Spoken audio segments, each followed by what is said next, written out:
Ce jeudi, aux environs de 18h32, un second atterrisseur devrait se poser sur la Lune. Quelques jours après Blue Ghost de Firefly Aerospace, c'est en effet l'atterrisseur Novacé, baptisé Athena d'Intuitive Machines, qui rejoint notre satellite. Et alors que les premières images ne sont pas encore arrivées et que la tentative est imminente, eh bien, c'est un programme particulièrement ambitieux qui va se dérouler sous nos yeux. Entre des rovers, un petit appareil sauteur et l'étude du plus vieux cratère d'impact connu, le programme s'annonce plus que chargé pour Athena, le nom de cet exemplaire de l'atterrisseur. Vous l'aurez compris, aujourd'hui je vous propose de revenir ensemble sur l'essentiel à retenir de Novacé, alors que son arrivée sur la Lune est une question de minutes. Avant ça, je vais rapidement vous inviter à vous abonner si vous ne l'êtes pas encore, ainsi qu'à partager cet épisode et laisser vos éventuelles questions en commentaire. Enfin, si vous recherchez des télescopes, jumelles ou autre matériel astro, n'hésitez pas à aller faire un tour chez Astroshop via le lien en description.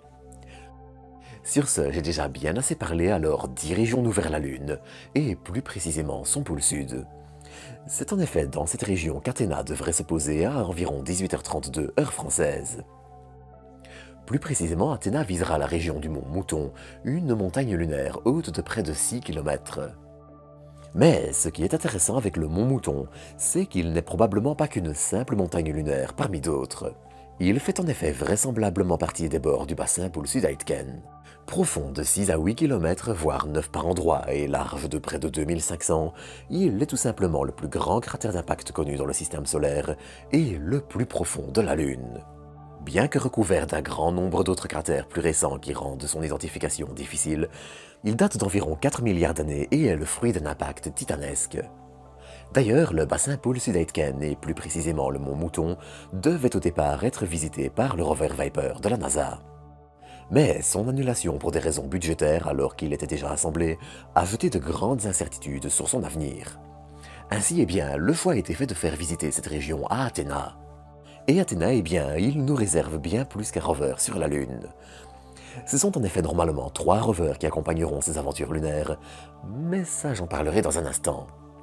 Car cette mission, en plus de servir des intérêts scientifiques évidents, elle sert aussi des intérêts commerciaux et est assez importante pour Intuitive Machines.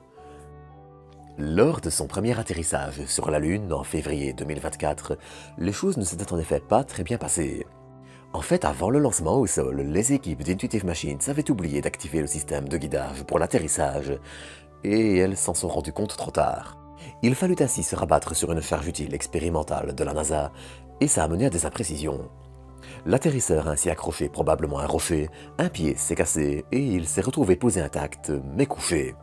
Alors, il avait réussi à fonctionner, et c'est déjà une belle prouesse, et il avait fait de l'entreprise la première compagnie privée à se poser sur la Lune. Et s'il a rempli une bonne partie de ses objectifs, des communications limitées et des panneaux solaires partiellement obstrués par le sol lunaire allaient être tout sauf optimaux. Le succès du premier atterrisseur est ainsi réussi mais à nuancer, et pour cette seconde mission, il va donc falloir faire mieux, et les résultats pourraient bien influencer le futur de l'entreprise dans la mesure où un second échec serait hélas une très mauvaise publicité. Mais bref, sur ce, parlons un peu de l'atterrisseur en lui-même. D'un poids de près de 2 tonnes, il doit en effet déployer 3 véhicules. Déjà, on notera le minuscule petit rover Yaoki de l'entreprise japonaise Diamond. S'il ne sera probablement pas passionnant à suivre, on peut en revanche espérer quelques belles images sympathiques de l'atterrisseur et de son environnement, voire même des autres rovers. Athena déploiera aussi MAP, un rover lancé pour le compte de l'entreprise Lunar Outpost. Et ce rover embarquera, en plus de caméras, une petite expérimentation pour le MIT, Astro Ant, un nanorover de la taille d'un ongle. Ce petit rover permettra de relayer des informations sur le sol et sa température à map, et c'est à peu près tout pour lui. Mais ce ne sera pas tout pour Athena. En partenariat avec Nokia, le premier réseau 4G sera en effet établi sur la Lune. MAP utilisera en effet la 4G pour communiquer avec Athena, même si des solutions plus classiques existent aussi, et transmettre une vaste quantité de données et d'images sur son environnement. Par exemple, il pourra ramasser des échantillons de régolithe, la poussière lunaire, et analyser le tout à l'aide de caméras et d'instruments dédiés. D'une dizaine de kilos seulement, MAP sera ainsi un des éléments les plus intéressants à suivre sur les prochaines semaines, et ce ne sera pas encore tout. On devrait aussi pas mal parler d'un autre véhicule embarqué par l'atterrisseur et baptisé Micronova. Développé par Intuitive Machines, Micronova, dont cet exemplaire est baptisé Grace, aura une tâche particulièrement intéressante. Il sera en effet probablement celui qui livrera le spectacle le plus spectaculaire.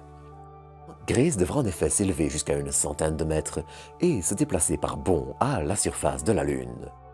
D'une portée d'à peu près 25 km, tous les bonds cumulés, il pourra ainsi se poser dans des cratères accidentés et ça a un intérêt. Au pôle sud lunaire, le fond de certains cratères ne voit en effet jamais la lumière du Soleil. Et ça peut servir. En plus d'être un terrain idéal pour envisager des bases lunaires, ces cratères sont aussi probablement riches en eau. Enfin, sous forme de glace, mais vous m'aurez compris. Et si vous vous dites que c'est déjà intéressant tout ça, eh bien, ce n'est pas encore tout. Si le terrain le permet, Grace devrait en effet être capable de s'aventurer dans un tunnel de lave, creusé il y a quelques milliards d'années par des écoulements de magma, et similaire à ceux qu'on trouve sur Terre. Bon, bien sûr, ça demandera d'en trouver un proche de l'atterrisseur et ce ne sera pas gagné, mais en tout cas, Micronova s'annonce comme un petit véhicule atypique et intéressant. Bon, et puis, bien sûr, il y aura aussi des charges utiles plus classiques. On trouve par exemple Trident, une sonde qui descendra jusqu'à 1 mètre dans le sol lunaire. Fournie par Honeybee Robotics, une filiale de Blue Origin, elle permettra de récolter des échantillons du sol tous les 10 cm en moyenne et travaillera en tandem avec un spectromètre fourni par le Kennedy Space Center.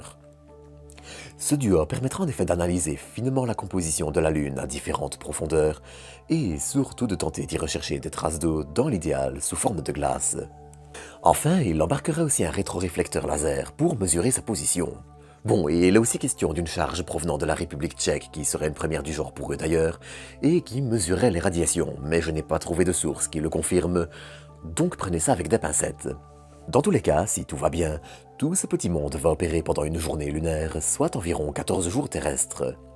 L'arrivée de la nuit lunaire et les températures glaciales proches des moins 130 degrés ne devraient en effet pas permettre à l'atterrisseur de survivre à la nuit. Après bien sûr, il est toujours possible qu'une bonne surprise pointe le bout de son nez et que l'atterrisseur ne puisse se réveiller, mais ça reste malheureusement très optimiste. Bon, ça avait été le cas avec le japonais Slim, mais c'est plus une exception qui confirme la règle. Car dans tous les cas, ce réveil reste très peu probable, et ce n'est de toute façon pas l'objectif. Nova C est en effet conçu pour atteindre ses objectifs en 2 semaines, et une extension de mission ne serait pas un bonus inintéressant, mais pas non plus essentiel. Dans tous les cas, si ce sera la fin pour Athéna, ce ne sera pas la fin pour Nova C. À l'heure actuelle, 2 autres exemplaires sont encore prévus et il ne faudra pas s'attendre longtemps. Si tout va bien, dès début 2026, le 3e exemplaire de l'atterrisseur s'en ira à son tour vers notre satellite. Le 4e, lui, attendra probablement les environs de 2028, mais c'est encore un peu trop tôt pour en parler, la seconde mission de Nova C ne faisant que débuter et n'ayant même pas encore débuté quand cet épisode sort, et les premières images du sol de la Lune ne sont même pas encore arrivées. Dans tous les cas, il ne reste maintenant plus qu'à attendre la suite, mais ça, soyez certains que j'en parlerai au fur et à mesure. Sur ce, c'est ici que je vais vous quitter pour aujourd'hui. Encore une fois, n'hésitez pas à vous abonner pour ne rien manquer de ce qui se passe sur la Lune et dans l'espace en général, et à me laisser vos éventuelles questions en commentaire. Quant à moi, eh bien, je vous retrouve dans quelques jours et même demain pour le débrief du vol du Starship, et en attendant, eh bien, je vous dis à bientôt pour de nouvelles doses d'espace.